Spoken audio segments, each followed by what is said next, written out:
All through my life, I've had some really interesting things happen to me, and I wanted to share them, if not for anything else, but to have them for myself in the future, so that if I forget, I can always come back and remember. So, I guess think of this kind of like a video diary. So this one happened to me back in high school. So there I am, I had just gotten off the bus in the middle of the day. Now the reason for this was because around lunchtime, a group of 30 or so kids would get on a bus and we'd be taken about 2 or 3 miles away from the school to another facility called the Land Lab.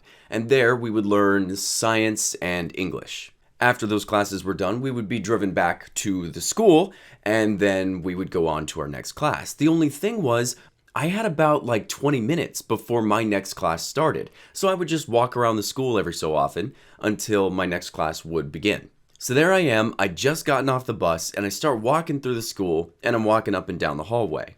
Now the building was completely empty. There was only myself and then this other kid all the way down on the other side of the building opening up his locker. Well, he opens up his locker and a live bat flies out of the locker, hits him in the forehead. He falls over screaming, right? The bat is flying around and the kid is like freaking out. Now at this point, I'm dying. Like I'm laughing hysterically. Apparently someone had caught a bat and threw it into this kid's locker as a prank. The kid stands up and sprints out the door as fast as he can. There was a door right next to him.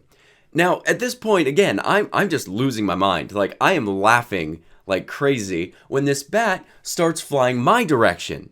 Now, I had a little binder with a handle on it, and I was just like flinging that thing up in the air, trying to get the bat away from me. I went from being ridiculously amused to horribly terrified in less than a second. And there was a reason for that, like I had my wits about me. Think of it this way, right? Vampire bats eat people. Fruit bats eat berries. I am a people, and my name is Barry. I had full reason to be afraid in that situation. So I sprint over and I run into the bathroom. And I'm sitting in there panting like, okay, what am I going to do?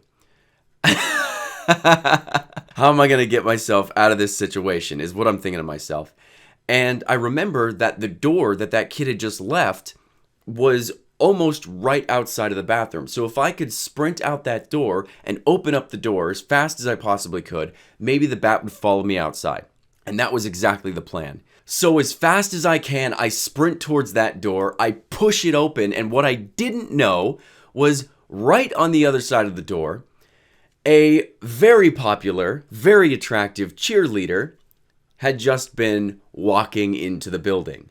I pushed the door so hard that I knocked her down. She flew 3 steps down, hit her ass hard on the concrete, and she looks up at me and she goes, "What the f-?" And that was all she could say until she sees this bat fly out at her, and she stands up and sprints across the courtyard screaming. I just stopped and looked and was like, okay, that's the end of that situation. Now, people didn't believe me when I told this story to them. I was telling them all day what I had just seen, and they're like, nah, you're BSing us, right? Like, I was in a class of seniors and juniors, and this was my freshman year that this happened to me. I was in a senior-junior math class. So I was like the fresh meat. Nobody wanted to pay attention to me. Nobody cared, right? But I was like, guys, this legitimately happened. The next day, it's what everyone's talking about. Eventually, I found the kid who thought of the prank to begin with and found the bat and threw it into the locker. And I walked up to him and I asked, man, I gotta know, was that hard to catch that thing? Like, how long did that take? And he goes, honestly, it wasn't that difficult. I caught it right off the bat.